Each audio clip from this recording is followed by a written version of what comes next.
Hola. Mi marido llevaba siéndome infiel 4 años. Cuando descubrí la verdad, mi madre me dijo que fingiera no saber nada.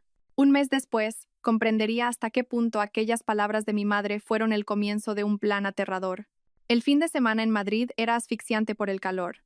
La gente se agolpaba en los grandes almacenes buscando el frescor del aire acondicionado. Yo era una más entre la multitud, pero no estaba allí para comprarme nada. Hacía tiempo que había olvidado la costumbre de darme un capricho, como un vestido nuevo o un simple pintalabios. Estaba allí para comprarle una camisa nueva a mi marido, Javier. Últimamente, se quejaba a menudo, que si el trabajo en la oficina era muy duro, que si tenía mucho estrés, que si debía cuidar su aspecto para reunirse con clientes importantes. Al oírle, una parte de mi corazón, ya fría después de 2 años viviendo como extraños, se helaba un poco más, pero sentía que debía cumplir con mi papel de esposa. Nuestro matrimonio no siempre había sido así. Hace 4 años, Javier y yo nos casamos rodeados de la bendición de nuestras familias. Él era un hombre sincero, con una gran habilidad para conversar, y siempre me hacía reír. Sin embargo, hace 2 años empezó a cambiar. Los días que cenábamos juntos en casa disminuyeron, y sus saludos cariñosos desaparecieron. Siempre salía temprano y volvía tarde, supuestamente por trabajo. ¿Habría hecho yo algo mal? ¿Es así como se vuelven todos los matrimonios con el tiempo? Me torturé culpándome infinidad de veces. Intenté reavivar nuestra relación cocinando sus platos favoritos o arreglándome incluso para estar en casa, pero su única respuesta era la indiferencia y, a veces, una irritación palpable. Poco a poco me fui cansando, y nuestro hogar se llenó de un silencio sofocante. Mientras recorría la sección de moda masculina, buscando una camisa que le sentara bien a Javier, una silueta familiar me llamó la atención. En la sección de moda de mujer y artículos para bebé, justo enfrente, había un hombre. Llevaba el polo verde que yo misma le había planchado esa mañana. Mi corazón dio un vuelco. Era Javier. No cabía duda, y no estaba solo. A su lado, una mujer joven con un vientre muy abultado se apoyaba tiernamente en él. Se cogían de la mano con fuerza, y Javier le probaba un vestido premamá de color rosa con una sonrisa dulce en el rostro. Era la misma mirada tierna que hacía tanto tiempo que no me dedicaba a mí. La escena se clavó en mi corazón como un puñal afilado. Todo a mi alrededor se volvió borroso. El bullicio de los grandes almacenes se desvaneció. Solo podía oír el sonido de mi corazón haciéndose añicos. Rápidamente, me escondí detrás de una gran columna y, con manos temblorosas, saqué el móvil. No sabía por qué lo hacía. Debió de ser una reacción inconsciente, la necesidad de dejar constancia de aquella horrible realidad. Pulsé la pantalla frenéticamente, hice fotos y grabé un video corto. Javier rodeó la cintura de la mujer con el brazo, le susurró algo al oído y ambos rieron felices. Para cualquiera que los viera, eran la imagen de una familia feliz. Y yo, su esposa legal, tenía que esconderme como una ladrona. Se dirigieron a la caja, y yo los observé conteniendo la respiración. Cuando Javier sacó la cartera y le dio una tarjeta al dependiente, me quedé helada. Era la tarjeta familiar, asociada a mi cuenta bancaria. Él siempre me había dicho que su sueldo debía destinarse a la gestión de sus negocios y que los gastos de la casa debían cubrirse con mi dinero. Y yo le había creído, nunca lo había dudado. Resultaba que mi dinero no solo mantenía a nuestra familia, sino también a la otra familia que él había formado fuera. Sentí un dolor tan agudo que creí que el pecho me iba a estallar, pero, curiosamente, no lloré. El shock fue tan grande que hasta mis lágrimas se habían secado. Me quedé allí, clavada en el sitio, mientras los veía alejarse, felices y cómplices, con una bonita bolsa de artículos para bebé. Cuando se fueron, me deslicé por la fría columna hasta sentarme en el suelo. Había sido traicionada de la forma más metódica y cruel posible. El hombre que más amaba y en quien más confiaba en el mundo me había engañado. Y esta traición parecía ir más allá de un simple problema de pareja. No recuerdo cómo salí del Corte Inglés ni cómo conduje hasta casa de mi madre.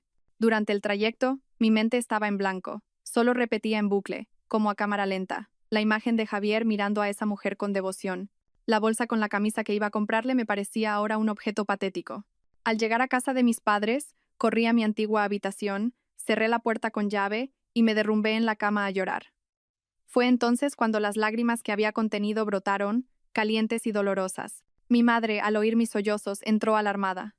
Al verme en aquel estado, no preguntó nada.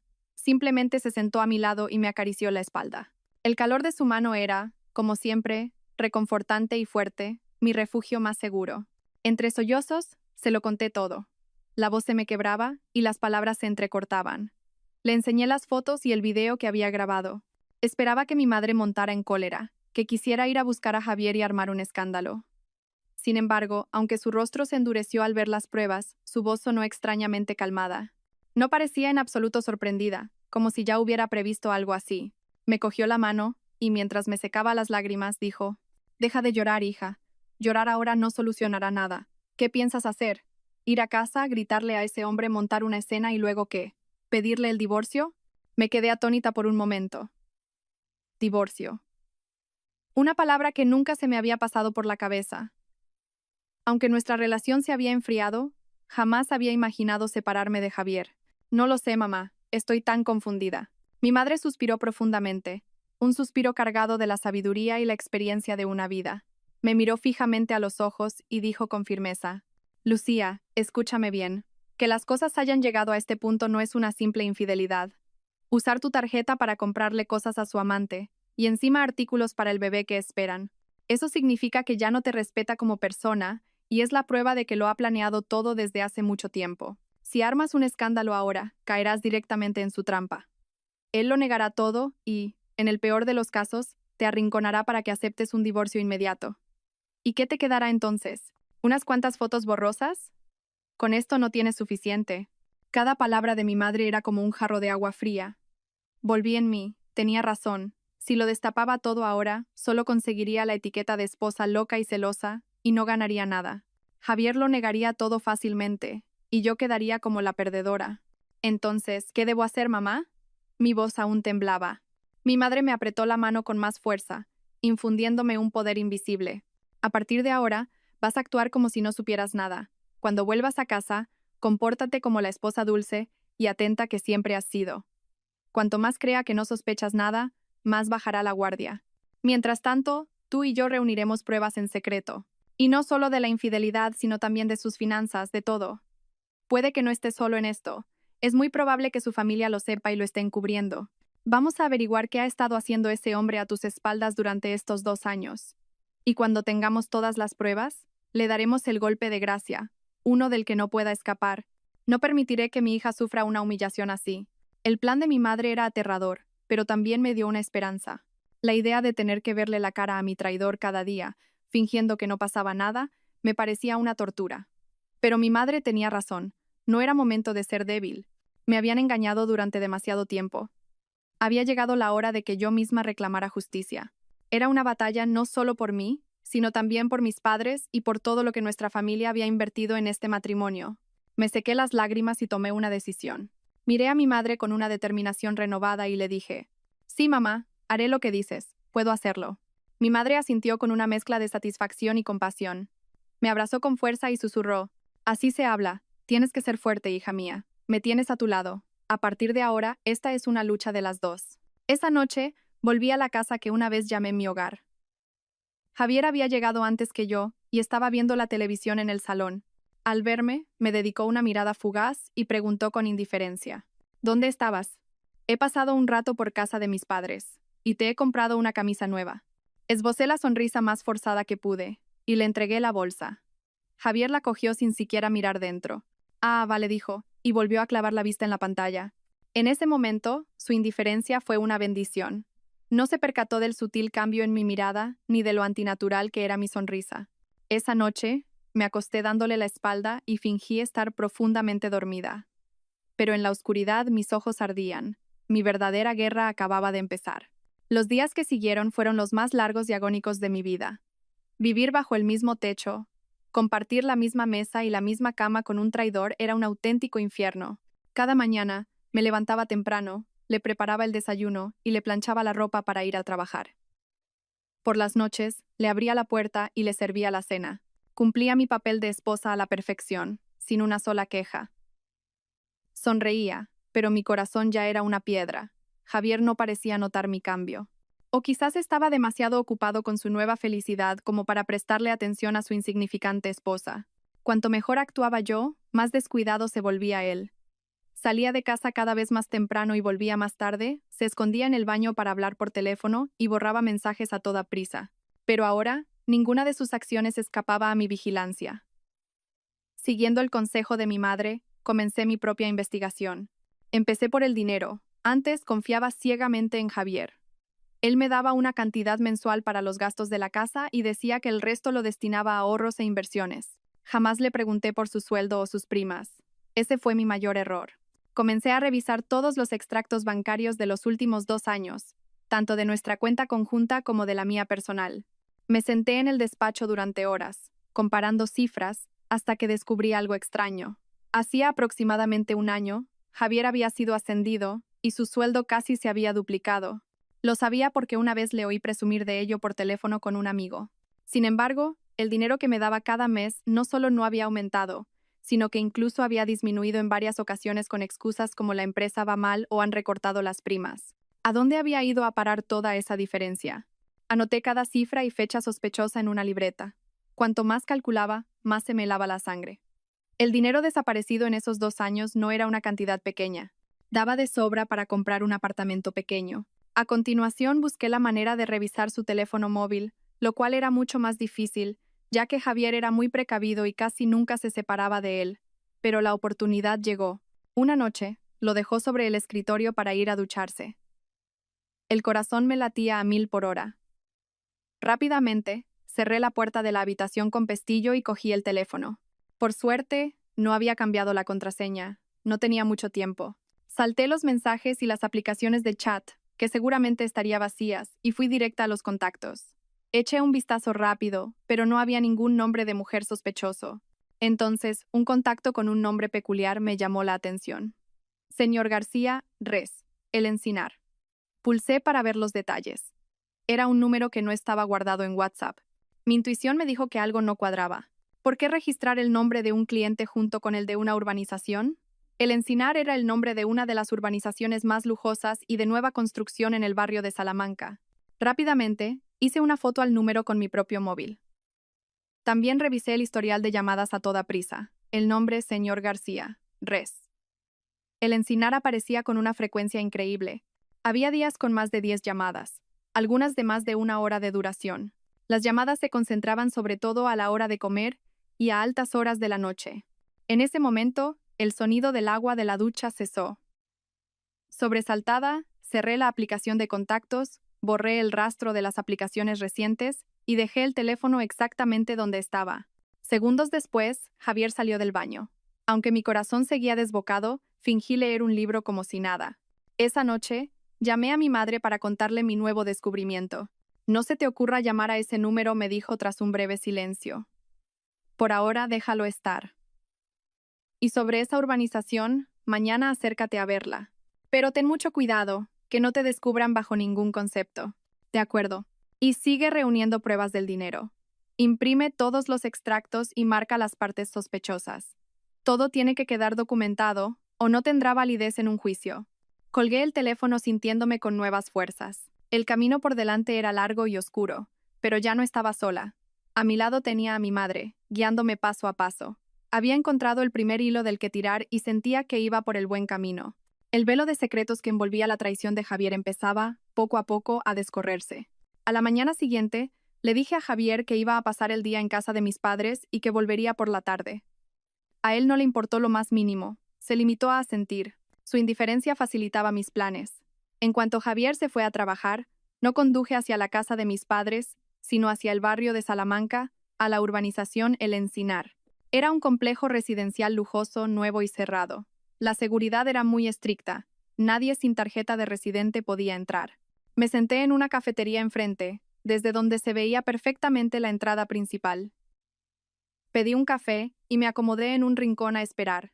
El tiempo pasaba lentamente. Ni yo misma sabía qué esperaba encontrar. ¿Vendría Javier realmente aquí? ¿O sería todo una simple coincidencia? Cientos de preguntas daban vueltas en mi cabeza. Cerca de las 12 del mediodía, un coche familiar entró lentamente hacia la entrada de la urbanización. Era el coche de Javier. Mi corazón dio un vuelco. Me había mentido, diciéndome que tenía que ir a Sevilla a ver a un cliente, y ahora aparecía aquí. Su coche se detuvo ante la barrera de seguridad. Pasó una tarjeta y entró directamente al aparcamiento subterráneo. O bien tenía una casa aquí, o su amante vivía aquí. Mi intuición no me había fallado. Me quedé sentada en la cafetería, apretando las manos con fuerza. ¿Qué hacer ahora? No podía entrar. Me quedé un rato más pensando. No podía quedarme esperando sin más. Decidí dar una vuelta alrededor del complejo para ver si encontraba alguna forma de obtener más información. Fingiendo ser una residente que paseaba, caminé junto a la valla del recinto. Al pasar cerca de la entrada de servicio, vi a varios repartidores esperando para hacer sus entregas. En ese instante, se me ocurrió una idea. Me acerqué a un repartidor joven y, mientras le ofrecía discretamente un billete de 30 euros, le dije en voz baja: «Perdona, ¿podrías hacerme un favor? Tengo que entregarle un regalo a un familiar que vive aquí, pero con las prisas he olvidado el número del piso. ¿Podrías comprobar, si no es molestia, en qué apartamento vive la persona de este número de teléfono?» Le enseñé la foto que había hecho al número del señor García, Res, El Encinar. El repartidor me miró con desconfianza, pero al ver el dinero en mi mano, dudó un poco. «Es que mi hermana acaba de dar a luz y está un poco desorientada», añadí rápidamente. «Quería darle una sorpresa, por favor». Pareció creerme. Asintió. Sacó su dispositivo y tecleó el número en el sistema interno de la aplicación de reparto. Un momento después, levantó la vista. «Sí, aquí está, señora. Este número pertenece a la propietaria del bloque B, 17 grado Cuera. Se llama Valeria. Valeria, un nombre precioso que ahora se me clavaba como una espina. Bloque B, 17 grado Ocuira». Por fin tenía la dirección exacta. Le di las gracias al repartidor, le entregué el dinero y me alejé a toda prisa. De vuelta al coche sentí una mezcla de rabia y una extraña euforia. Había encontrado su guarida. Residencial El Encinar. Bloque B. 17 grado Cuera. Sin duda, un piso de lujo carísimo. Todo el sueldo y las primas que Javier me había ocultado y robado habían ido a parar aquí. Con el fruto de mi sangre y mi sudor, él mantenía a otra mujer y había formado otro hogar. No arranqué el coche de inmediato. Me quedé sentada, mirando fijamente el imponente edificio del bloque B. Imaginé a Javier y a esa tal Valeria viviendo felices en un acogedor apartamento en algún lugar de ese edificio, comiendo juntos, charlando, preparando la llegada de esa pequeña vida. Mientras tanto, yo, su esposa legal, estaba aquí sentada, sola, masticando la traición y el dolor. Una oleada de rabia me invadió. Quise subir corriendo a ese apartamento, echar la puerta abajo y destaparlo todo. Pero entonces, la voz de mi madre resonó en mi cabeza. «Tranquila, no hagas ninguna tontería». Apreté el volante con fuerza y respiré hondo. Todavía no era el momento. Necesitaba pruebas más sólidas. Pruebas que nadie pudiera negar. Ese día, me quedé en el coche hasta bien entrada la tarde. Pasadas las 5, vi salir el coche de Javier del aparcamiento subterráneo. Se marchó, probablemente de vuelta a casa, a representar su papel de marido ejemplar. Esperé un rato más y después arranqué el motor. Pero no fui a casa. Conduje hasta el despacho de un detective privado que me había recomendado una amiga. Sabía que había cosas que no podía hacer sola. Necesitaba fotos y videos de Javier y esa mujer entrando y saliendo juntos del apartamento. Necesitaba pruebas irrefutables de su relación. En esta guerra tenía que ganar, de forma aplastante y absoluta. Después de contratar al detective, me sentí un poco más tranquila. Al menos, ya no tendría que hacer yo misma el peligroso y arriesgado trabajo de seguimiento. Le di la dirección del apartamento y los patrones de comportamiento de Javier que conocía. Ahora, solo quedaba esperar. Mientras tanto, seguí representando mi papel. Continué cuidando de Javier con la misma amabilidad.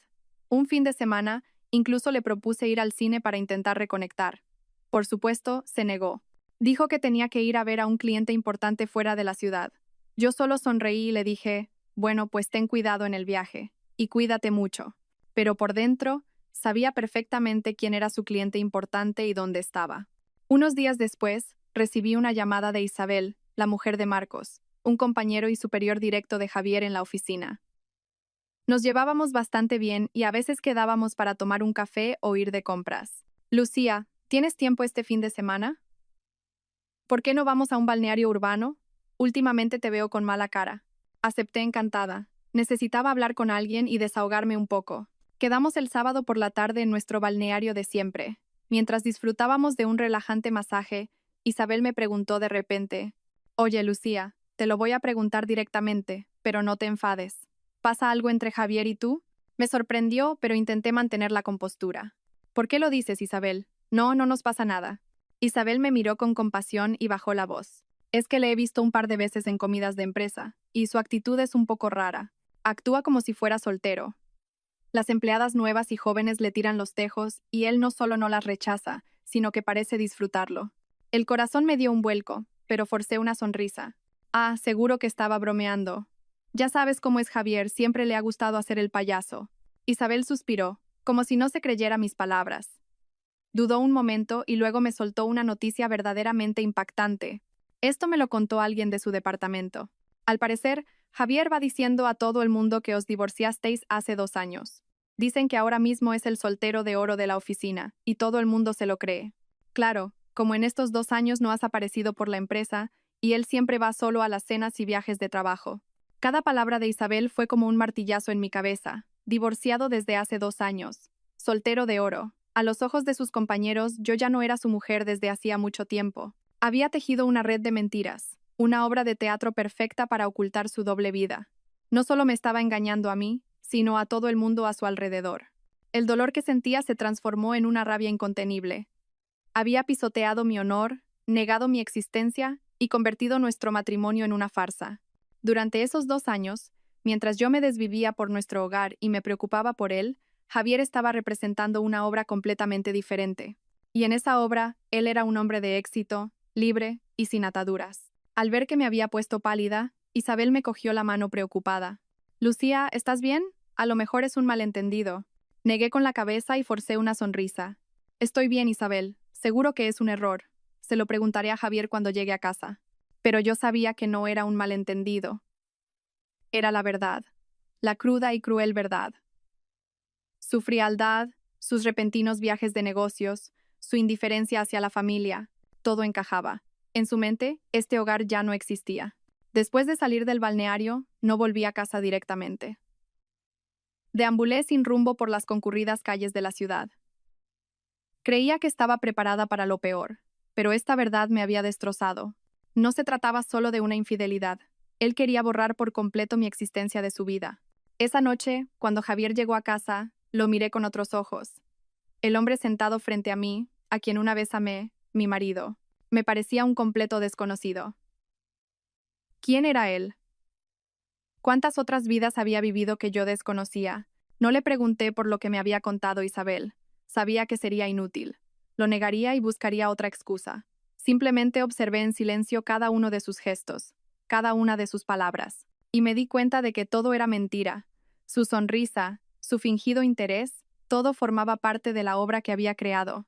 Esa noche recibí el primer correo del detective. Adjuntaba varias fotografías de una nitidez asombrosa. Javier y su amante, Valeria, entrando de la mano en el portal del residencial El Encinar, Javier cargando con grandes bolsas de la compra mientras ella se aferraba a su brazo. Imágenes de ellos comprando en el supermercado o cenando en un restaurante de lujo. Parecían tan felices como una pareja de recién casados. Miré cada una de las fotos.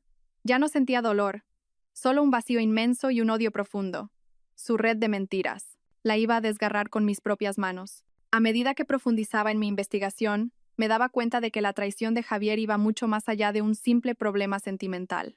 Era como un iceberg gigantesco. La parte oculta bajo el agua era mucho más grande y aterradora. Después de descubrir el impactante hecho de que Javier le había dicho a sus compañeros que estábamos divorciados, empecé a sentir una inquietud terrible por la casa en la que vivíamos. Esta casa la habíamos comprado con el esfuerzo de ambos, pero una parte importante de la entrada la habían aportado mis padres. En su momento, me dieron una suma considerable para que su hija tuviera un hogar estable, diciendo que era su último gran regalo. Javier en aquel entonces no se cansaba de repetir que nunca olvidaría la generosidad de sus suegros. Ahora, recordar esas palabras me producía una amargura infinita. Una tarde, con la excusa de ordenar el despacho, empecé a buscar varios documentos. Le dije a Javier que necesitaba encontrar unas pólizas de seguros antiguas. Él, sin sospechar nada, me dijo que adelante. Mi corazón latía con fuerza mientras abría la carpeta que contenía las escrituras y los documentos relacionados con la casa. El contrato de compraventa, los papeles del préstamo hipotecario. Todo estaba cuidadosamente guardado en un maletín de cuero marrón. Con sumo cuidado, saqué la escritura de propiedad. Recordaba perfectamente el día en que la tuvimos en nuestras manos, llenos de alegría. En ese momento, simbolizaba nuestro refugio y nuestro futuro. Empecé a hojearla, leyendo cada línea con atención. Y entonces, sentí que el corazón se me paraba. En la segunda página, en el apartado donde se detallan los propietarios, junto a mi nombre y el de Javier, aparecían 2 nombres más, los de mis suegros. 4 nombres, claramente escritos, con el sello rojo del registro. Sentí que se me helaba la sangre. ¿Qué significaba esto? ¿Por qué estaban sus nombres aquí? ¿Qué derecho tenían sobre esta casa? Me dejé caer en la silla, completamente aturdida. Mi mente era un caos. Por más que intentaba recordar, no me sonaba haber firmado nunca un documento con ese contenido. Ni Javier ni mis suegros me habían mencionado jamás nada sobre añadir sus nombres a la escritura. ¿De dónde habían salido esos 2 nombres? Me entraron náuseas. Esto ya no era solo una traición de Javier. Era una conspiración, un plan fríamente calculado por toda su familia.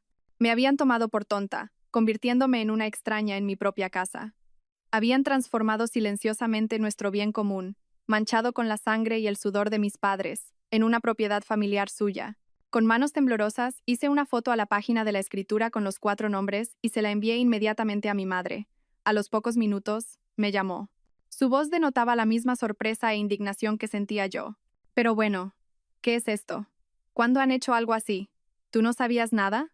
No, mamá. Te juro que no sabía nada. No recuerdo haber firmado un papel así, sollocé. Mi madre guardó silencio un momento, tratando de calmarse. Luego, con una voz de acero, dijo: Lucía, tranquilízate y escúchame. Sin duda ese hombre te engañó para que firmaras. Probablemente coló este documento entre un montón de papeles, asegurándose de que no pudieras revisarlo bien. Qué gente tan ruin, pero no te preocupes. De momento, esconde bien esa escritura y, sobre todo, no dejes que se den cuenta de que lo has descubierto. El resto, déjamelo a mí. Tengo un conocido que trabajó en el registro de la propiedad. Le pediré que revise todos los documentos originales de la casa. Tenemos que averiguar si falsificaron tu firma o qué artimaña utilizaron. Las palabras de mi madre fueron como un bálsamo. Tenía razón.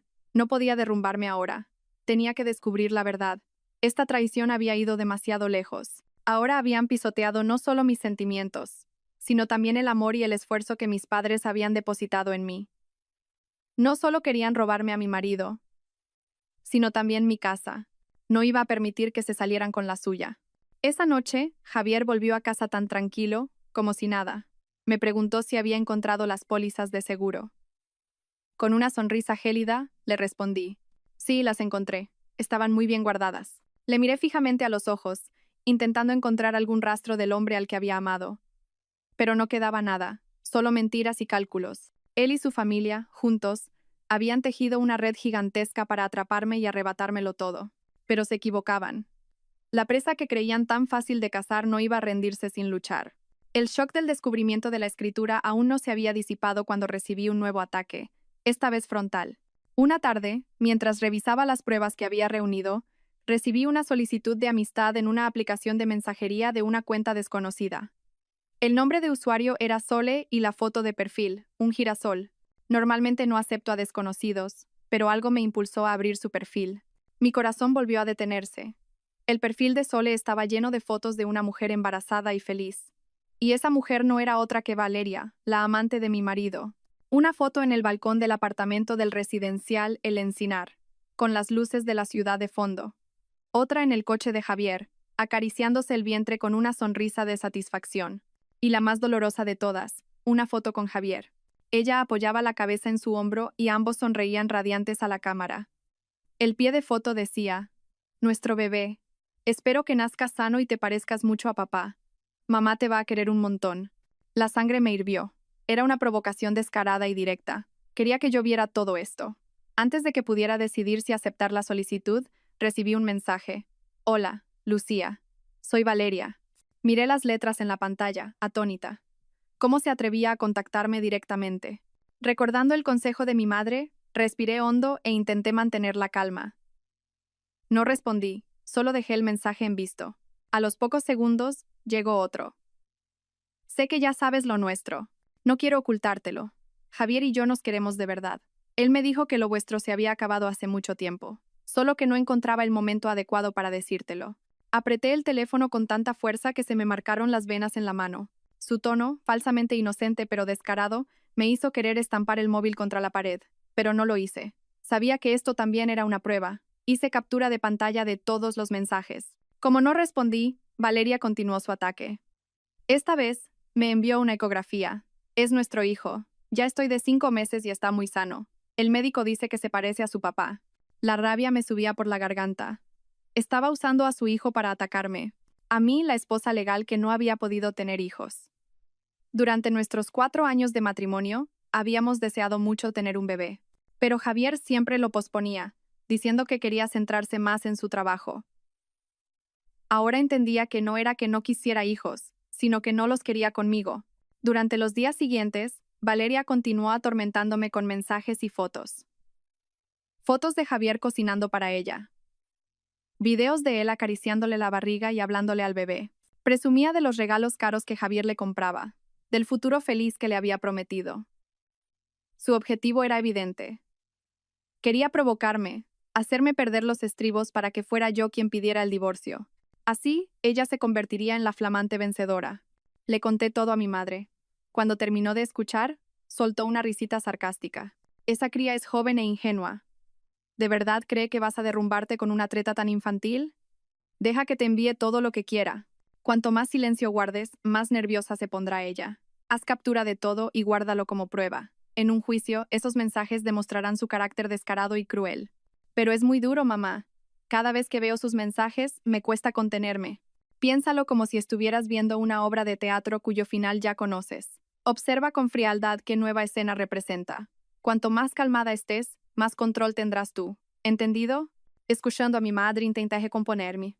Ya no sufría con las provocaciones de Valeria. Es más, empecé a sentir lástima por ella. Se creía la ganadora, pensando que había conquistado a un buen hombre y un hogar feliz, sin darse cuenta de que no era más que un peón en el plan de Javier y su familia. Un hombre capaz de tratar con tanta crueldad a la esposa con la que compartió 4 años de su vida, algún día le haría lo mismo a ella. No respondí a ninguno de sus mensajes ni la bloqueé. Simplemente, como una espectadora silenciosa, seguía acumulando pruebas para el contraataque final. Creía que la desfachatez de Valeria se limitaría a presumir de su amorío y su embarazo, pero me equivocaba. Un día, me envió un mensaje cuyo contenido me dejó absolutamente perpleja.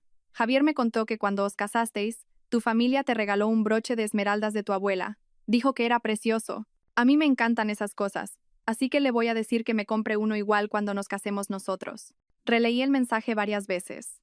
Una sensación de inquietud empezó a invadirme. Ese broche de esmeraldas era una herencia de mi madre, un tesoro familiar muy querido. Mi madre me lo puso el día de mi boda, pidiéndome que lo cuidara siempre. Su valor iba más allá de lo material, representaba la bendición de mi familia. Aparte de Javier, mis padres y yo, nadie sabía de su existencia. ¿Por qué le había hablado Javier de algo tan personal a su amante? ¿Y por qué ella sacaba el tema precisamente ahora? Un mal presentimiento me recorrió. Corrí a nuestro dormitorio. Allí teníamos una pequeña caja fuerte donde guardábamos documentos importantes y objetos de valor. Había 2 llaves, una para Javier y otra para mí. Con manos temblorosas, introduje mi llave y giré la combinación. La pesada puerta de acero se abrió. Dentro no había casi nada. El broche de esmeraldas, que guardaba en una caja de terciopelo rojo, había desaparecido.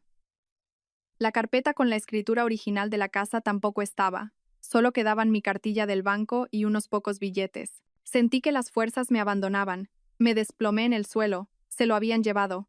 Javier había abierto la caja fuerte y había robado mi posesión más preciada. Y la escritura. Se lo había llevado todo. No solo había traicionado mis sentimientos y me había estafado dinero. Era un ladrón. Un ladrón en mi propia casa. Las lágrimas brotaron sin control. Ya no era la tristeza de una esposa traicionada. Era la herida profunda que se siente cuando la confianza es pisoteada de la forma más cruel. A pesar de su cambio, yo había pensado que entre nosotros quedaba un mínimo de afecto. Pero no. Sus acciones demostraban que, para él, yo no era nada. Todos nuestros recuerdos y nuestro cariño habían sido desechados sin piedad. Llamé a mi madre. La voz, ahogada en lágrimas, apenas me salía. Mi madre escuchó todo y guardó silencio un momento. A través del teléfono, pude sentir la ira contenida en su respiración agitada. Mejor, esos desgraciados por fin han tocado fondo. No solo quieren que te vayas con lo opuesto, sino que pretenden robártelo todo. De repente, su voz se tornó fría y decidida. Lucía, deja de llorar. Las lágrimas no sirven de nada ahora. Escúchame bien. Que se hayan llevado la escritura y el broche es como si se hubieran puesto la soga al cuello ellos mismos. Tú sigue fingiendo que no sabes nada. No dejes que sospechen que te has dado cuenta. Deja que se regodeen en su victoria. Ya se me ocurrirá algo. No sabía que estaba planeando mi madre, pero su calma me tranquilizó. Me sequé las lágrimas e intenté ponerme en pie. La tristeza se convirtió en rabia. La debilidad, en una voluntad de acero. Lo que me habían quitado, se lo iba a devolver multiplicado. Ya no sentía nada por este matrimonio. Lo único que deseaba ahora era justicia. Justicia para mí y para mi familia. Miré la caja fuerte vacía y juré en silencio. Javier, y vosotros, su familia. Disfrutadlo mientras podáis. Vuestro tiempo de felicidad no durará mucho más. Tras el shock del robo del broche y la escritura, seguí el consejo de mi madre y no di ninguna señal de saber la verdad. Mi actuación fue tan perfecta que a veces me daba asco a mí misma, pero cada vez que recordaba la caja fuerte vacía, mi odio se avivaba. Mientras tanto, mi madre se puso en marcha. Tenía una amiga de toda la vida cuyo marido había trabajado en el registro de la propiedad. Aunque ya estaba jubilado, aún conservaba contactos. Mi madre fue a verle y le expuso la situación con astucia, diciendo simplemente que había una irregularidad en la escritura de la casa de su hija y que quería confirmar si había habido algún error. Unos días después, el amigo de mi madre la llamó. La información que le dio confirmó nuestras peores sospechas. He estado mirando, y es cierto que los nombres de los padres de tu yerno se añadieron a la escritura de la casa de tu hija. El trámite se realizó hace casi un año. Mi madre, conteniendo la rabia, preguntó: «Entonces, ¿los documentos estaban firmados por mi hija y mi yerno?» Hubo un silencio al otro lado de la línea, y luego la respuesta: «Por supuesto. Según la ley, para cambiar la titularidad de un bien ganancial, ambos cónyuges deben comparecer ante notario y firmar. En los archivos consta un documento notarial con las firmas de Lucía y su marido, Javier». Al oír esto, mi madre ató todos los cabos. Le dio las gracias a su amigo y colgó. Su rostro estaba frío como el hielo. Esa noche, cuando fui a su casa, me llamó a su despacho y me lo contó todo. Tal y como sospechaba, ese hombre te engañó para que firmaras los papeles, dijo con rotundidad. Hice memoria. ¿Había ocurrido algo especial hace casi un año? Fruncí el ceño, concentrándome. Y entonces, un vago recuerdo afloró. Mamá, ya me acuerdo. Por esa época, Javier me trajo un taco enorme de papeles para que los firmara. Me dijo que eran para un préstamo preferencial para empleados de su empresa, para invertir en un proyecto interno. Me explicó que el papeleo era muy complejo y que había muchos sitios donde firmar, así que ya me había marcado con post-its todas las páginas donde tenía que poner mi firma. En ese momento, no sospeché nada. Tenía prisa para ir a trabajar y firmé sin leerlo detenidamente. Mi madre dio un golpe en la mesa. «Maldita sea, ahí está. Ese canalla coló el consentimiento para añadir a sus padres entre ese montón de papeles y te engañó. ¡Qué hombre tan diabólico! Él y su familia lo planearon todo desde el principio». Al descubrirse la verdad, sentí una mezcla de rabia y autodesprecio por haber sido tan ingenua y confiada. Había firmado con mis propias manos el documento que me despojaba de mis bienes sin darme cuenta de nada. Su conspiración había sido increíblemente ruin y astuta. Se aprovecharon de mi confianza para apuñalarme por la espalda. «¿Y ahora qué hacemos, mamá? La firma es mía. ¿Cómo puedo negar que la hice?», pregunté angustiada. Mi madre me miró con agudeza. «La firma es auténtica, pero el propósito de la misma fue un engaño. Esto es un caso claro de estafa y apropiación indebida. No te preocupes, no lo destaparemos ahora. Dejaremos que crean que su plan ha funcionado a la perfección. Mientras tanto, tenemos que reunir más pruebas de cómo te engañaron para que firmaras». ¿Recuerdas si había alguien más presente? ¿O conservas algún mensaje o correo que te enviara sobre ese supuesto préstamo? Negué con la cabeza. Estábamos solos en casa, y las cosas importantes siempre las hablábamos en persona, no por mensaje. Mi madre se quedó pensativa un momento. «No te preocupes. Si no hay pruebas directas, buscaremos pruebas indirectas. Eso déjamelo a mí. Lo que tienes que hacer ahora es actuar con más calma, parecer más vulnerable e ingenua que nunca. Así, bajarán aún más la guardia y cometerán más errores». Salí de casa de mi madre con el corazón apesadumbrado, pero con las ideas más claras. La conspiración de esa familia de víboras había quedado al descubierto. Ya no era una víctima que temblaba ante una vaga sospecha. Sabía perfectamente quiénes eran mis enemigos y cuál era su objetivo. Lo querían todo, y yo no iba a darles nada. Esta batalla ya no era solo para recuperar mis bienes, sino para restaurar mi honor y la justicia que me habían arrebatado. La familia de Javier parecía no tener ni idea de que mi madre y yo habíamos descubierto su plan para quedarse con la casa. Creyendo que todo iba según su perfecto plan, seguían actuando con total normalidad. Probablemente, al ver mi actitud callada y sumisa de siempre, Javier decidió poner en marcha una nueva trampa. Esta vez, el objetivo eran mis ahorros personales, y la trampa era mucho mayor. Últimamente, La actitud de Javier había cambiado drásticamente. Ya no era frío e indiferente, sino sorprendentemente amable y atento. Volvía a casa más temprano, a veces me traía flores e incluso se ofrecía a ayudar con las tareas domésticas. Rememoraba nuestros tiempos de noviazgo y hablaba del futuro que habíamos planeado juntos. Su actuación era tan perfecta que, si no hubiera sabido la verdad, probablemente me habría conmovido y habría creído que estaba sinceramente arrepentido. Pero no era el caso. Este cambio repentino solo hizo que mi recelo aumentara. Estaba segura de que detrás de esa dulzura se escondía una conspiración aún más amarga. Y mi intuición no me falló. Una noche, después de cenar, Javier me preparó una manzanilla, se sentó a mi lado y, con aire emocionado, me dijo: «Lucía, tengo que hablar contigo de algo importante». «¿De qué se trata?», pregunté fingiendo interés. Él bajó la voz, como si fuera a contarme un secreto. «En mi empresa están desarrollando un gran proyecto inmobiliario en las Islas Canarias y han abierto una ronda de financiación interna. Es una oportunidad única, solo para directivos, y nadie de fuera lo sabe. La rentabilidad garantizada es de al menos un 30% anual. Es una inversión totalmente segura». Bebí un sorbo de la infusión, riéndome por dentro. Otra vez el truco de la inversión interna, pero seguí fingiendo curiosidad. ¿De verdad? ¿Tanta rentabilidad? ¿Pero no es arriesgado? Para nada.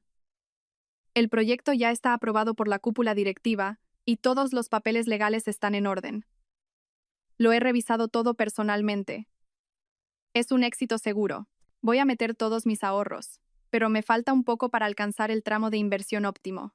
Hizo una pausa y me miró con ojos significativos. Intuí que el clímax de su actuación estaba a punto de llegar. ¿Cuánto te falta? He calculado que con unos 60.000 euros más, nuestra participación sería mucho mejor y obtendríamos la máxima rentabilidad. Recuerdo que tienes una cuenta de ahorros con esa cantidad, ¿verdad? El dinero que te dieron tus padres. Su objetivo era claro: 60.000 euros. Era un dinero que mis padres me habían dado por si surgía alguna emergencia. Lo tenía en una cuenta a plazo fijo y apenas lo había tocado. Javier conocía perfectamente la existencia de ese dinero. Como yo no decía nada, me cogió la mano y dijo con voz suplicante: «Lucía, sé que es tu dinero, pero piénsalo, somos un matrimonio. Tu dinero es mi dinero, y mi dinero es el tuyo. Invertimos juntos y, cuando tengamos los beneficios, los disfrutaremos juntos. Te compraré todo lo que quieras. Nos iremos de viaje. He estado tan centrado en el trabajo que no te he prestado la atención que mereces. Te lo compensaré». Sus palabras sonaban dulces y convincentes. Pintaba un futuro idílico, apelando hábilmente a la psicología de una esposa que anhela recuperar su relación. Si hubiera sido la Lucía de hace unos meses, probablemente le habría dado todo el dinero sin dudar. Pero ahora, solo sentía repulsión. Aún así, no me negué de inmediato. Quería ver hasta dónde llegaba su teatro. Fingí dudar. «Es que es mucho dinero. Necesito tiempo para pensarlo». Javier adoptó al instante una actitud comprensiva. «Claro, claro. Piénsalo con calma. Pero no tardes mucho. Las plazas de inversión son limitadas y hay que decidirse esta semana. Mis compañeros de la oficina se están pegando por entrar». Durante los días siguientes, Javier no dejó de presionarme. Me enseñó supuestos documentos confidenciales del proyecto y tablas con altas tasas de rentabilidad. Incluso le pidió a un colega que se hiciera pasar por un experto en inversiones y me llamara para reafirmar la seguridad y el potencial del proyecto. Todo estaba orquestado a la perfección, sin fisuras. Fingí estar completamente convencida. Le dije a Javier que estaba de acuerdo con la inversión y que el fin de semana iríamos al banco a sacar el dinero. Javier no pudo ocultar su alegría. Me abrazó, me dio las gracias y me prometió el oro y el moro. Mientras veía la sonrisa de triunfo que no podía disimular, sentí una aversión infinita. La trampa estaba tendida, pero él no sabía que la presa que pretendía cazar también estaba preparando una trampa para él. Llegó el viernes, el día acordado para ir al banco a cerrar el trato. Esa mañana, Javier se levantó muy temprano, rebosante de una alegría que no podía ocultar. Se puso su mejor traje, lo planchó y no paraba de silbar mientras se preparaba. Incluso entró en la cocina ofreciéndose a ayudar con el desayuno, algo que no había hecho en 4 años. Era evidente que estaba ansioso por echarle el guante a los 60.000 euros. Yo también me preparé. Me puse un vestido sencillo, me maquillé ligeramente y no olvidé coger la cartilla del banco y mi DNI. Le había contado el plan de Javier a mi madre. Ella solo me dijo una cosa: síguele la corriente. Del resto me encargo yo. A las 9 en punto, salimos juntos en el coche. Él, como en nuestros tiempos de noviazgo, me abrió la puerta galantemente. Durante el trayecto al banco, no paró de hablar de sus planes para cuando recibiéramos los beneficios de la inversión. Nos cambiaremos a un coche más grande. Y a final de año, nos vamos de viaje por Europa. ¿Qué país te apetece más visitar? Yo solo asentía con una leve sonrisa. Por dentro, pensaba que el único viaje que él iba a experimentar pronto sería una caída al abismo de mentiras que él mismo había creado. Llegamos al banco, aparcamos y entramos. Él, actuando como un experto, le comunicó al empleado de la ventanilla que veníamos a retirar una gran suma de dinero. Justo cuando iba a firmar los papeles, mi móvil empezó a sonar como loco. Era mi madre. Miré a Javier de reojo y con cara de disculpa contesté. ¿Diga? Mamá, ¿qué pasa? Al otro lado, la voz de mi madre sonaba entrecortada y alarmada, casi un sollozo. Lucía, tu padre ha sufrido un derrame cerebral y se lo han llevado a urgencias. Tienes que venir al hospital ya. El médico dice que está muy grave. Se me encogió el corazón. Aunque sabía que era parte del plan, la actuación de mi madre era tan realista que me asusté de verdad. Tenía que representar mi papel a la perfección. ¿Qué? Mamá, ¿qué dices? ¿Papá? ¿A qué hospital? Al hospital central. Ven rápido, Lucía. Estoy muy asustada. Colgué el teléfono. Estaba pálida y me temblaban las manos y los pies. Javier, al verme, preguntó, ¿qué pasa? ¿Tienes mala cara? Es papá. Ha sufrido un derrame. Está en urgencias. Tengo que ir ya, dije, casi llorando. Y sin esperar su respuesta, cogí mi bolso y los papeles de la mesa y salí corriendo del banco. Javier se quedó un momento paralizado, pero luego corrió tras de mí. Lucía, espera, voy contigo, te llevo. No, puedo ir sola. Me solté de su mano, paré el primer taxi que vi y me subí de un salto, dejando a Javier plantado en la puerta del banco, con los papeles de la inversión a medio firmar en la mano. Una vez en el taxi, solté un suspiro de alivio. La actuación de mi madre había sido magistral. Le envié un mensaje. Ya estoy de camino. A los pocos segundos, recibí su respuesta. Bien hecho. Ven a urgencias del hospital, te espero aquí. Al llegar al hospital, encontré a mi madre sentada en la sala de espera de urgencias, con cara de angustia. En cuanto me vio, me llevó a un rincón. ¿Qué tal? ¿Javier ha sospechado algo? No, para nada. Tu actuación ha sido tan real que hasta yo me he asustado. Mi madre suspiró aliviada. Si no, ese hombre no se lo habría creído. Bueno, escúchame bien. Ve ahora mismo al centro de reconocimientos médicos. Di que tienes un fuerte dolor de cabeza y mareos. Y pide que te tomen la tensión y te hagan unas pruebas sencillas. Quédate en el hospital hasta la tarde. Yo llamaré a Javier y le diré que tu padre está fuera de peligro, pero que tú has sufrido un shock y te has quedado ingresada en observación. Así no sospechará nada. ¿Y el dinero, mamá? Dame la cartilla. Iré ahora mismo a sacar todo el dinero y lo transferiré a otra cuenta segura. Esto no puede esperar. Asentí y le di la cartilla. Mientras la veía alejarse a toda prisa, sentí una punzada de dolor. Me sentía culpable por todo el esfuerzo y las maquinaciones que mi madre tenía que hacer por mí. Para corresponder a su sacrificio y para acabar cuanto antes con esta horrible farsa, juré que sería más fuerte. El plan de Javier para estafarme los 60.000 euros fracasó estrepitosamente. No solo no consiguió el dinero, sino que me dio más motivos para sospechar y añadió una prueba más de sus intentos de fraude. Después del fallido episodio del ingreso de mi padre, Javier estaba visiblemente decepcionado e irritado. Dejó de actuar como un marido amable y atento y volvió a su actitud fría e indiferente de antes. Sacó el tema de los 60.000 euros varias veces, diciendo que la oportunidad de inversión estaba a punto de cerrarse y acusándome de haber arruinado una gran oportunidad para nuestro futuro. Yo simplemente me excusé diciendo que, con mi padre enfermo, no tenía cabeza para pensar en dinero y que tenía que centrarme en su recuperación. Además, añadí que los gastos del hospital y los medicamentos no eran baratos y que necesitaba tener ese dinero como fondo de emergencia. Al oírme, Javier se marchó enfadado, resignado. Lo que él no sabía era que todo ese dinero ya estaba a buen recaudo en una cuenta a nombre de mi madre. Con el fracaso de su plan, la paciencia de Javier pareció agotarse por completo. Cada vez volvía menos a casa. A veces, pasaban 3 días sin que lo viera. Decía que estaba de viaje de negocios, pero yo sabía que estaba en el residencial El Encinar, con esa mujer. Un domingo por la tarde, de vuelta de casa de mis padres, sentí un impulso extraño. ¿Qué estarían tramando ahora, después de haber fracasado en su intento de robarme el dinero? ¿Estarían planeando alguna otra conspiración? Conduje hasta el residencial El Encinar. Esta vez no me senté en la cafetería de enfrente. Aparqué en una callejuela cercana y me acerqué a pie al complejo. No tenía intención de comprobar si Javier estaba allí. Solo quería dar una vuelta, por si descubría algo por casualidad. Al pasar por una lujosa pastelería en los bajos comerciales del edificio, una escena familiar me golpeó. A través del gran ventanal vi a Javier. No solo estaba con Valeria, sino también con mis suegros. Los cuatro estaban sentados alrededor de una mesa redonda, en un ambiente muy relajado y feliz.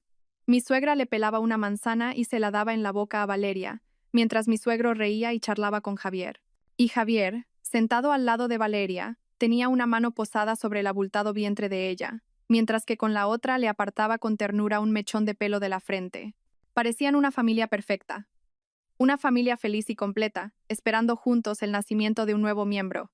Yo me quedé congelada al otro lado del cristal, fuera de su círculo. Todos los sonidos a mi alrededor desaparecieron. No oía ni los coches ni las conversaciones de la gente. Mis ojos solo veían esa escena. Una escena terriblemente hermosa y, a la vez, infinitamente cruel. Así que era verdad. Todo lo que sospechaba era cierto. No solo Javier, sino toda su familia. Mis suegros, a quienes una vez llamé padres y respeté, todos lo sabían. No solo no detuvieron a su hijo, sino que aceptaron encantados esa relación ilícita, e incluso la apoyaron activamente. Juntos, me habían engañado y habían planeado arrebatarme mis bienes para allanar el camino al amante y al nieto que estaba por llegar. Se había formado una alianza familiar contra mí. A sus ojos, yo no era más que un obstáculo en el camino, una espina que había que arrancar. Todos mis años de dedicación como nuera no valían nada. El dolor que sentí ya no era por la traición amorosa, sino una fría desesperación al ser pisoteada por la que consideraba mi familia. Había llegado a pensar que mis suegros no sabían nada, que quizás ellos también eran víctimas de las mentiras de Javier. Pero no, eran cómplices, los cerebros detrás de todo. No lloré. Mis lágrimas se habían secado hacía mucho tiempo. Solo me quedé allí, observando cómo reían, charlaban y mimaban a su nueva nuera. Saqué el móvil en silencio y fotografié la escena. Esta foto, junto con todas las demás pruebas, se convertiría en mi arma. Me di la vuelta y me marché sin mirar atrás. En ese momento, no quedaba en mi corazón ni rastro de afecto ni de esperanza. Esta guerra ya no era solo entre Javier y yo, era entre su familia y yo, y no pensaba perder. La foto de la familia de Javier compartiendo una tarde agradable con su amante fue como un veneno. Mató hasta el último resquicio de afecto que quedaba en mí. Pero, al mismo tiempo, fue un potente estimulante que hizo que mi corazón latiera con más fuerza. Estaba más decidida y firme que nunca. Mi madre y yo nos dimos cuenta de que ya no podíamos limitarnos a defendernos. Había llegado el momento de atacar. Teníamos que conocer sus planes al detalle, ir un paso por delante. Pero, ¿cómo saber qué estaban pensando? Una mañana mi madre tuvo una idea brillante, una idea tan audaz que hasta a mí me sorprendió. Voy a ingresar en el hospital, dijo, tan tranquila. ¿Qué? Mamá, ¿estás enferma? No hace falta estarlo para fingirlo, dijo, guiñándome un ojo. Piénsalo, no hay mejor lugar que un hospital para enterarse de cotilleos. Allí la gente se vuelve vulnerable, se abre más, sobre todo las mujeres de mi edad. ¿Quién sabe? A lo mejor tenemos suerte. El plan de mi madre parecía descabellado, pero pensándolo bien tenía sentido. Era una apuesta arriesgada, pero en nuestra situación necesitábamos medidas drásticas. Como mi madre tenía tendencia a la hipertensión, no le costó mucho conseguir un ingreso de unos días en observación alegando dolores de cabeza y mareos. Y así, ingresó de nuevo en el hospital central, el mismo donde había fingido la emergencia de mi padre. La asignaron a una habitación de 4 camas. Mi madre, con su don de gentes, en apenas un día ya había entablado amistad con las demás pacientes. Llevaba fruta y dulces para compartir, se interesaba por sus dolencias, las consolaba y contaba anécdotas para animar el ambiente. Y entonces, la suerte, de una forma casi increíble, se puso de nuestro lado. Esa tarde, la última cama libre de la habitación fue ocupada por una nueva acompañante. Era una mujer de la edad de mi madre, de aspecto sencillo y agradable. Venía a cuidar de su marido, ingresado por cálculos renales. Hablando un poco, mi madre se enteró de que se llamaba Carmen. Las dos congeniaron enseguida. Charlaron de los hijos, de la familia, de las preocupaciones de la edad. Mi madre, siguiendo su plan, empezó a lamentarse de su desdichado yerno, por supuesto, sin mencionar ni el nombre de Javier ni el mío. Solo contaba la historia de una hija que sufría por un mal marido. Carmen se compadeció enormemente. Le dio unas palmaditas en el hombro para consolarla y, para animarla, se ofreció a contarle la historia de su familia. Escuchándola, me acuerdo de mi sobrina y se me encoge el corazón. mi sobrina Valeria. Ella también lo pasó mal en el amor, pero por suerte ahora ha encontrado a un chico estupendo. Es jefe de sección en una gran empresa, guapo y muy competente. Dice que pronto se divorciará de su mujer para casarse con mi sobrina. Al oír el nombre de Valeria, el corazón de mi madre dio un vuelco, pero no cambió la expresión. Fingiendo sorpresa, preguntó: «Vaya, qué alegría. Pero, ¿por qué se divorcia de su mujer? ¿Tiene algún problema?» Carmen, pensando que había encontrado una confidente, se sinceró sin reparos. Se acercó al oído de mi madre y, como si fuera un gran secreto, susurró: «Pues verá, dicen que la mujer es mayor y no puede tener hijos. Llevan años casados y nada, no se queda embarazada. Y en la familia de él estaban deseando tener un heredero. Por suerte, mi Valeria, que es muy lista, se ha quedado embarazada de un niño. Los que van a ser sus suegros están que no caben en sí de gozo. El otro día fueron a comer todos juntos y el futuro suegro le pelaba la fruta y todo. Mi madre memorizaba cada palabra de Carmen sin perder detalle. Para animarla a seguir, comentó: «Entonces, ¿la boda será pronto?» «Bueno, primero que nazca el niño». Mi sobrina sale de cuentas ya mismo. El chico, que se llama Javier, dijo que en cuanto naciera su hijo, ya tendría la excusa perfecta para divorciarse, y que del tema de la casa y los bienes ya se habían encargado sus padres. Dicen que a la otra no le quedará más remedio que irse con lo puesto. Pobre mujer, pero es lo que hay si no puedes darle un hijo a tu marido. Carmen presumía orgullosa de los planes de su futura familia política, sin imaginar que la madre de esa pobre mujer estéril estaba sentada justo delante de ella. Cuando terminó de hablar, mi madre, aunque por dentro la rabia la consumía, fingió compasión. Hoy en día, una mujer que no puede tener hijos lo tiene muy difícil. En fin, me alegro mucho por su sobrina. Esa noche, cuando Carmen se durmió, mi madre salió sigilosamente al pasillo y me llamó. Me contó la conversación palabra por palabra. Mientras la escuchaba, todo mi cuerpo temblaba de ira. Su plan al completo había quedado al descubierto. Estaban esperando a que naciera el niño. Utilizarían al bebé como su última carta para arrinconarme y despojarme legalmente de todo lo que era mío. Ahora lo entiendo todo. La voz de mi madre al otro lado del teléfono era fría como el hielo. Si quieren jugar sucio, jugaremos sucio. Dejemos que se regodeen en su alegría. Dejemos que ese niño nazca. Ese será el momento en que caerá el telón de esta farsa repugnante. El tiempo que siguió transcurrió en una tensa calma. Como mi madre y yo ya conocíamos todo su plan, cada movimiento de Javier estaba dentro de nuestras previsiones. Volvía a casa cada vez menos, y cuando lo hacía, traía consigo un aire pesado y desagradable. Parecía que ya no le quedaba paciencia ni para actuar. Su mirada estaba cargada de un desprecio manifiesto. El detective me enviaba informes periódicos. El vientre de Valeria crecía y la fecha del parto se acercaba. Javier la acompañaba a comprar cosas para el bebé y a las revisiones ginecológicas, cuidándola como un marido devoto. Ver esas fotos ya no me causaba dolor, solo un desprecio infinito. Y por fin, llegó el día.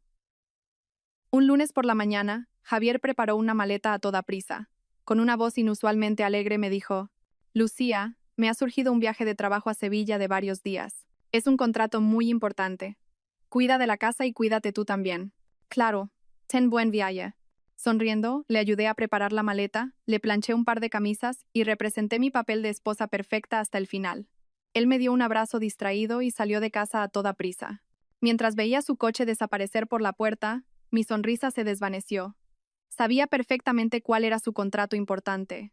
Menos de una hora después, recibí un mensaje del detective. Sujeto no se dirige al aeropuerto. Se ha desplazado a la maternidad del Hospital de La Paz. El mensaje venía acompañado de una foto del coche de Javier en el aparcamiento del hospital. Ese día fue como ver una película en directo. Las actualizaciones con fotos y mensajes llegaban en tiempo real. Javier y sus padres, esperando en la sala de espera, nerviosos pero ilusionados. Unas horas después, otra foto. Javier con un bebé recién nacido y sonrosado en brazos, sonriendo de oreja a oreja. Sus padres, a su lado, no podían contener la alegría y el orgullo sin apartar la vista de su nieto. El mensaje decía: «Niño, 2 kilogramos, ambos sanos, había nacido su hijo». El hijo que toda su familia ansiaba. La última y más importante carta de su plan por fin estaba sobre la mesa. Durante los días siguientes, Javier se quedó en el hospital.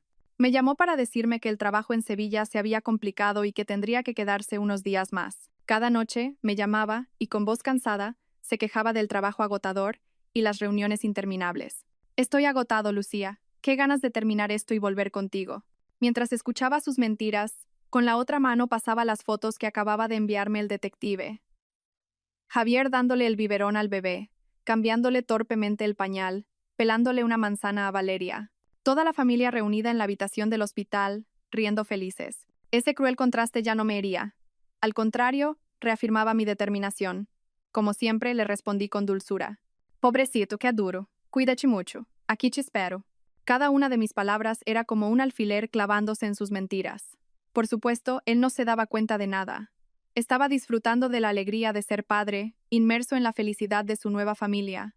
No imaginaba que cada uno de sus actos y mentiras estaba siendo meticulosamente registrado, esperando el día en que todo saldría a la luz. Una semana después de su viaje de negocios a Sevilla, Javier volvió a casa. Fingía estar agotado por el trabajo, pero la alegría en sus ojos era incontenible. Me trajo una caja de yemas de Santa Teresa, diciendo que era un dulce típico de la zona. Las acepté con una sonrisa de agradecimiento, aunque por dentro me repugnaba su torpe actuación. Mi madre y yo sabíamos que, con el nacimiento del niño, no tardarían en actuar. Después de la casa y mis ahorros personales, su siguiente objetivo sería sin duda el dinero que quedaba en nuestra cuenta bancaria conjunta. Era un dinero que habíamos ahorrado juntos al principio de nuestro matrimonio. No era una fortuna, pero era una cantidad considerable. Tenemos que actuar antes de que ellos le echen mano, dijo mi madre con firmeza. Contacté inmediatamente con Elena, una amiga de la infancia que era subdirectora de la sucursal bancaria donde teníamos la cuenta conjunta. Quedé con ella en una cafetería tranquila y le conté toda mi situación. Al terminar de escuchar, Elena no pudo contener su indignación. No me lo puedo creer, vaya sinvergüenza él y toda su familia. No te preocupes, Lucía, yo te ayudo. Como cotitular, tienes todo el derecho a sacar el dinero. Mañana mismo lo arreglamos. A la mañana siguiente, me reuní con Elena en el banco. Expuse la razón que había preparado de antemano, explicando al empleado que necesitaba retirar todo el dinero de la cuenta para pagar los gastos de la operación de mi padre.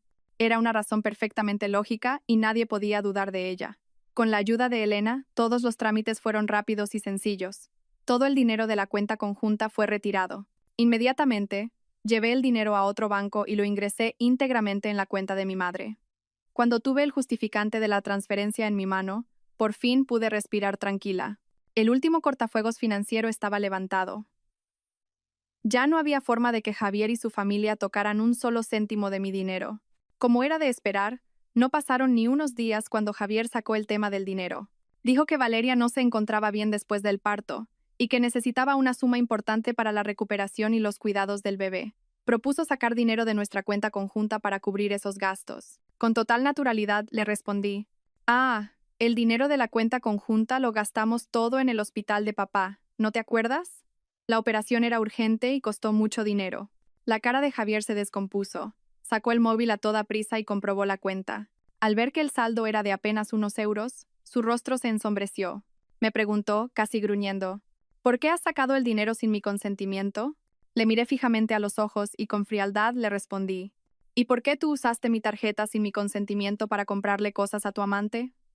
¿Por qué robaste el broche de mi abuela y la escritura de mi casa sin decirme nada?». Mi padre se estaba debatiendo entre la vida y la muerte. ¿Acaso está mal usar nuestro dinero para salvarle la vida? Era la primera vez que le plantaba cara. Javier se quedó completamente descolocado. Como todo lo que yo decía era verdad, no supo qué responder y se limitó a balbucear. Furioso, dio un golpe en la mesa y se marchó. No sin antes soltar un «ya te arrepentirás». Intuía que el día en que me declarara la guerra oficialmente no estaba lejos. Pero ya no tenía miedo. Estaba preparada. Solo esperaba que él mismo abriera el último acto de esta obra. Tal y como esperaba, la paciencia de Javier se agotó al no poder conseguir ni un céntimo de la cuenta conjunta. Ya no quería perder más tiempo conmigo. El momento que tanto él como su familia habían anhelado por fin había llegado. Había pasado un mes desde el nacimiento del niño.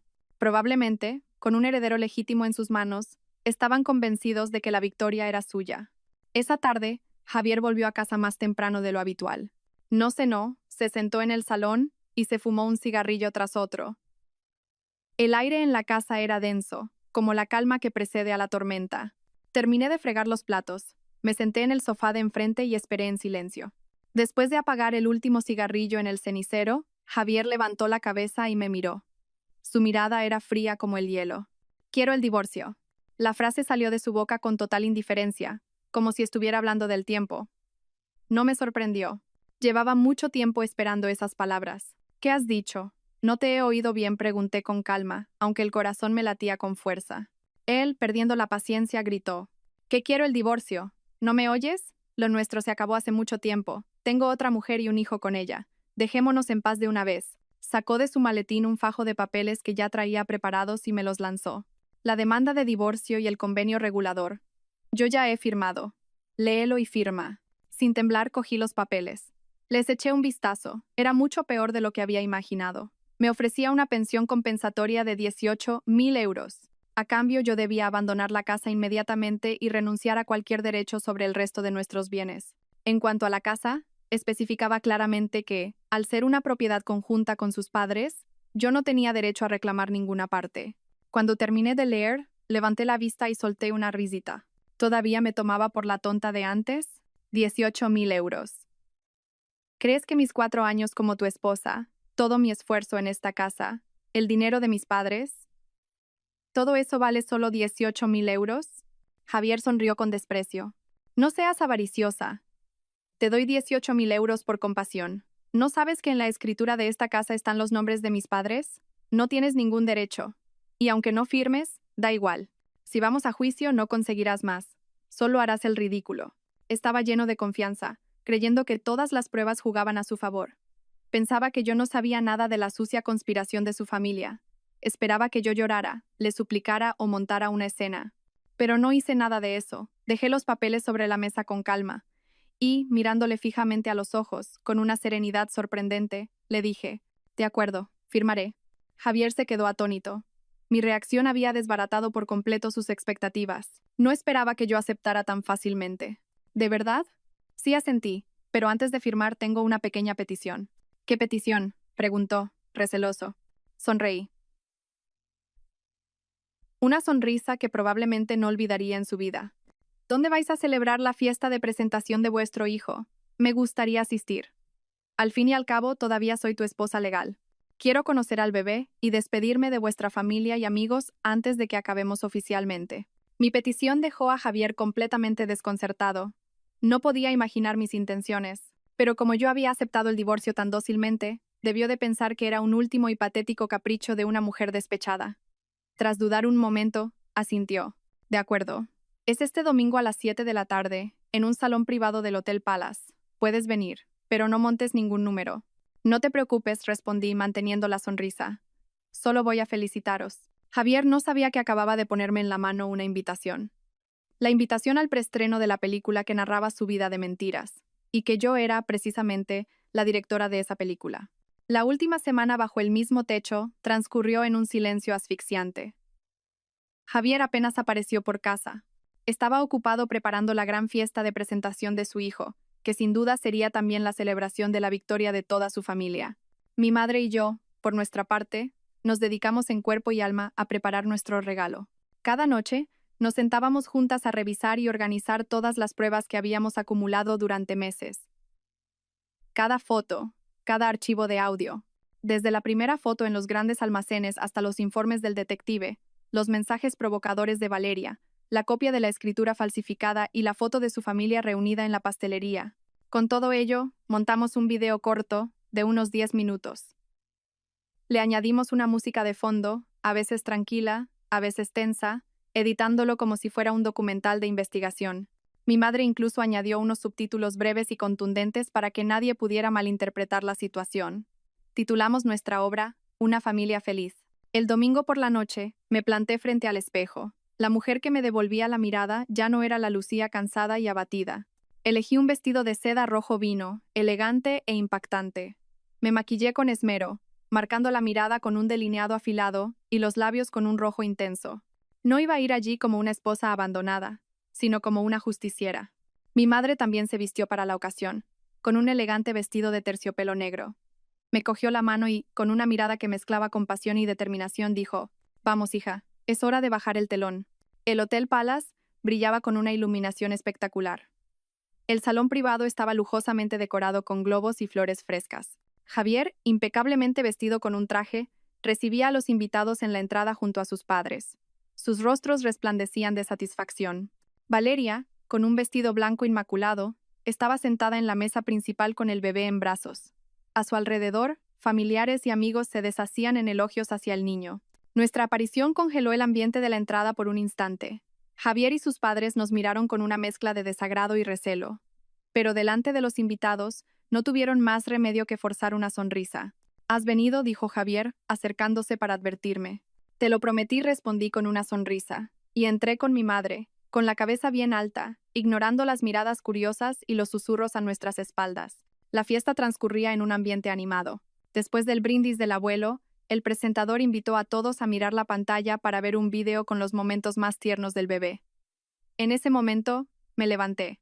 Subí al escenario y le quité el micrófono al presentador, que se quedó atónito. Todas las miradas del salón se clavaron en mí. Javier y su familia, pálidos, intentaron correr para detenerme. Disculpen un momento, mi voz sonó alta y clara en todo el salón. Soy Lucía Iturriaga, la esposa legal de Javier. En un día tan feliz, yo también he preparado un pequeño regalo. Quiero dedicarles un video muy especial a mi marido, a su familia y, por supuesto, a Valeria, para celebrar el comienzo de este nuevo capítulo en sus vidas. Al terminar, le hice una señal al técnico de video que mi madre había contratado previamente. Las luces del salón se atenuaron y la pantalla gigante se iluminó. Comenzó el video Una familia feliz. La primera escena era Javier eligiendo con ternura ropa para Valeria en los grandes almacenes, con el subtítulo Marzo. Mi marido me dijo que tenía una reunión con un cliente. Le siguieron innumerables fotos de él y Valeria entrando y saliendo del residencial El Encinar, comiendo juntos, haciendo la compra. Luego, la imagen de la familia al completo en la pastelería, mimando a Valeria, con el subtítulo Alianza Familiar. Los descarados mensajes de chat de Valeria aparecieron nítidos en la pantalla, y la copia de la escritura con los 4 nombres se amplió hasta ocupar todo el encuadre. Y para terminar, las fotos en el hospital. Javier, que me había dicho que estaba de viaje en Sevilla, sosteniendo feliz a su hijo secreto. El salón se quedó en un silencio sepulcral. Un silencio que primero se convirtió en susurros y luego en abierta desaprobación. La gente empezó a mirar a la familia de Javier con incredulidad. El rostro de Javier pasó del blanco pálido al rojo intenso. «Quita eso», gritó. «Quita esa basura ahora mismo». Corrió hacia el escenario para arrebatarme el micrófono. Pero ya era tarde. El video terminó con una foto del convenio de divorcio de 18.000 euros y un último subtítulo. «Este es el precio de mis 4 años de matrimonio y de todo lo que construí». Cuando las luces se encendieron, el caos se desató. Los gritos de la gente, los sollozos de Valeria, el desmayo de mi suegra. Los invitados, lanzando miradas de desprecio, empezaron a abandonar el salón a toda prisa. La fiesta de celebración se había convertido en un escenario trágico en cuestión de minutos. En medio de la confusión, mi madre y yo salimos del salón con calma. No miré atrás. No necesitaba ver su humillación. Yo había hecho lo que tenía que hacer. La obra había terminado. Y esto era solo el principio de la justicia. La tormenta que mi madre y yo desatamos en el Hotel Palace fue más devastadora de lo que imaginaba. Las imágenes del caos en la fiesta y los testimonios detallados de los invitados se difundieron por las redes sociales a una velocidad vertiginosa. La verdadera cara del soltero de oro Javier y su honorable familia quedó expuesta ante todo el mundo. Por supuesto, no se quedaron de brazos cruzados. Acorralados, contraatacaron de la forma más sucia y rastrera. A la mañana siguiente, antes de que me despertara, unos golpes frenéticos en mi puerta, acompañados de insultos, me sobresaltaron. Por la mirilla vi a Javier y a mis suegros, con el rostro desencajado por la rabia. Sabiendo que era inevitable, avisé primero a mi madre y a mi abogado, y luego abrí la puerta. En cuanto me vio, mi suegra se abalanzó sobre mí para abofetearme. «Víbora, ¿cómo te atreves a manchar el nombre de nuestra familia? ¿Quieres morir?» Como ya preveía algo así, di un paso atrás y esquivé el golpe. Javier y mi suegro también se acercaron, lanzando todo tipo de insultos y amenazas. Sostenían que yo, cegada por los celos, lo había inventado todo y había montado un teatro para destruir su honor. Su monólogo de agresiones solo se detuvo cuando llegaron mi madre y el abogado. La aparición de personas ajenas a la familia los cohibió. El abogado, con calma, les exigió que abandonaran mi casa, advirtiéndoles que, de no hacerlo, llamaría a la policía por allanamiento de morada y amenazas. Viendo que no tenían nada que hacer, los 3 se marcharon a regañadientes, no sin antes proferir una sarta de maldiciones. Pero eso fue solo el principio. Al no poder enfrentarse a mí directamente, comenzaron a atacarme por la espalda. Unos días después, en los foros de vecinos del barrio y en varias redes sociales, empezaron a aparecer publicaciones difamatorias sobre mí. Contrataron a gente para que inventara una historia completamente diferente. En esa versión, yo era una esposa derrochadora, infiel y que no cuidaba de su hogar. Decían que, como no podía tener hijos, me había vuelto una envidiosa. Incluso llegaron a afirmar que yo le había sido infiel primero, que Javier me había descubierto y que, para ocultar mi culpa, había decidido atacarle con mentiras. Las calumnias y los comentarios maliciosos se extendieron por todas partes, intentando convertir a la víctima en verdugo. Y no se detuvieron ahí. Recurrieron a tácticas aún más bajas. Aparecieron pintadas rojas en la puerta de mi casa y montones de basura maloliente en mi felpudo. Los vecinos empezaron a mirarme de otra manera. Cada vez que salía de casa, oía susurros a mis espaldas. Me quedé prácticamente aislada en mi propia comunidad. Aquellos días fueron terribles. Aunque creía estar preparada, enfrentarme a un ataque tan concentrado y sucio me agotó y me hirió profundamente. Hubo momentos en los que quise rendirme, pero en cada uno de ellos, mi madre estuvo a mi lado. Hija, no te rindas. Si están tan desesperados es porque tienen miedo. Como ya no tienen argumentos, recurren a estas bajezas. Nosotras, con calma, vamos a reunir pruebas de cada una de estas difamaciones y amenazas. El juez no cree en los rumores de Internet, solo cree en las pruebas. Las palabras de mi madre me dieron fuerzas de nuevo. Seguí su consejo y no entré en discusiones en las redes sociales. Simplemente, en silencio, hice captura de pantalla de cada publicación difamatoria y fotografié los destrozos en mi puerta. Todo el material fue entregado a mi abogado. La batalla legal oficial había comenzado, y me preparé para una lucha que sería mucho más dura, pero ya no tenía vuelta atrás. Más allá de recuperar mis bienes, tenía que luchar hasta el final para restaurar mi honor y el de mi familia. La batalla legal fue más larga y tediosa de lo que esperaba. El equipo de Javier contrató a un bufete de abogados de prestigio que rebatía con tenacidad cada una de las pruebas que presentaba, alegando que todo era producto de la edición malintencionada y la invención de una esposa celosa. La campaña de difamación en las redes sociales no cesaba. La presión de la opinión pública y de mis vecinos pesaba sobre mí. Mi abogado era competente y me aseguraba una y otra vez que ganaríamos, pero no podía evitar tener momentos de ansiedad y miedo. En mi momento más bajo, mi madre volvió a ser mi salvadora. Una tarde, mientras revisábamos los documentos del caso en su casa, de repente, sus ojos se iluminaron como si hubiera recordado algo crucial. Lucía. Me he acordado del altavoz inteligente. ¿El altavoz? Pregunté, extrañada. Sí, el que le regalé a tu suegro por su cumpleaños el año pasado. Un altavoz gris que funciona con la voz, para escuchar música. Él, como es un negado para la tecnología, solo lo usaba para oír las noticias. Recuerdo que decían que ese altavoz, para mejorar la experiencia del usuario, graba automáticamente las conversaciones del entorno. Una pequeña esperanza se encendió, pero se apagó enseguida. ¿Pero cómo vamos a recuperarlo, mamá? No nos lo darán ni en broma. Mi madre sonrió con picardía. Eso déjamelo a mí. Al día siguiente, mi madre preparó una gran cesta con fruta y un costoso ginseng. Dijo que iba a hacer una última visita a mis suegros, para hablar de adulto a adulto. Le dije que iría con ella, preocupada, pero insistió en que tenía que ir sola. Como era de esperar, al principio ni siquiera le abrieron la puerta. Pero mi madre, entre lágrimas, le suplicó, diciendo que, al fin y al cabo, habían sido familia, que cómo era posible que los hijos llegaran a los tribunales, que lo correcto era que los adultos lo arreglaran todo por última vez. Les insistió en que era una vergüenza para los vecinos. Probablemente pensando que sería la última vez, finalmente la dejaron entrar. Una vez dentro, mi madre no mencionó el divorcio. Se limitó a lamentarse sobre el destino y la suerte, y desvió hábilmente la conversación hacia la salud de mi suegro. Últimamente le veo con mala cara, señor, tantas preocupaciones. Por cierto, el altavoz inteligente que le regalé el año pasado, ¿qué tal funciona? Me han dicho que la empresa está haciendo una revisión para actualizar el software gratis, que mejora mucho el rendimiento. Si quiere me lo llevo y lo dejo en el servicio técnico. Mi suegro, poco amigo de la tecnología y harto del aparato, asintió de inmediato. Ah, sí, pues hazme el favor. Siempre está fallando y haciendo ruidos raros. Mi suegra pareció dudar, pero mi madre añadió rápidamente. Sí, se lo devuelvo arreglado enseguida, y la próxima vez les compraré un modelo nuevo y mejor. Tómenselo como mi último detalle.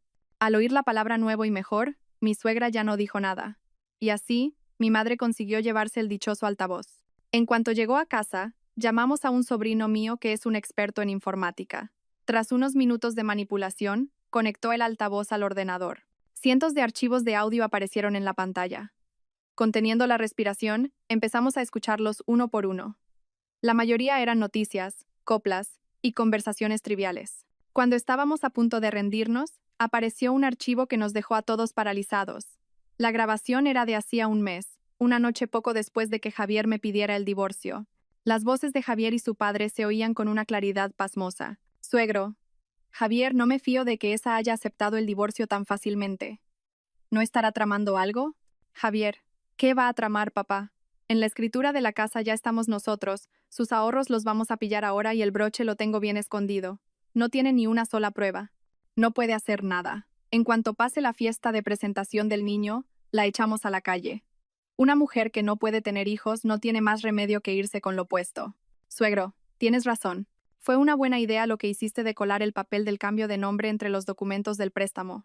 La muy tonta firmó sin leer una sola letra. Nos quedamos helados. Era eso. Era la confesión de sus propias bocas, la prueba irrefutable que nadie podría negar. Demostraba claramente toda su conspiración de estafa y apropiación indebida. Con manos temblorosas, guardé el archivo de audio en un USB. Las lágrimas volvieron a brotar, pero esta vez eran lágrimas de alivio y esperanza. Su guerra sucia, todas sus difamaciones y tácticas rastreras, todo iba a terminar ante esta prueba irrefutable. La justicia, por fin, estaba en mis manos. El día del juicio final, la tensión en la sala era palpable. El abogado de Javier, todavía lleno de confianza, rebatía con agudeza todas mis pruebas, insistiendo en que no eran más que delirios de una esposa celosa. Javier y su familia, sentados enfrente, tenían una expresión arrogante, como si la victoria fuera suya. Cuando parecía que el juicio se inclinaba en mi contra, mi abogado sonrió y solicitó al juez presentar una última prueba. Señoría, con su permiso, una última prueba. Un archivo de audio que aclarará la verdadera naturaleza de este caso. El USB se conectó al sistema de audio de la sala. El tribunal se quedó en un silencio sepulcral. Y entonces, la conversación entre Javier y su padre resonó, nítida y cortante. El plan para engañarme con la firma, la conspiración para robarme mis bienes, la estrategia para echarme sin nada, todo quedó expuesto. El rostro de Javier y su padre pasó de la arrogancia al asombro y, finalmente, al blanco ceniza. Mi suegra, sentada en el banquillo del público, se quedó con la boca abierta, sin poder articular palabra. Se miraron entre ellos y luego al altavoz inteligente que mi abogado sostenía como prueba.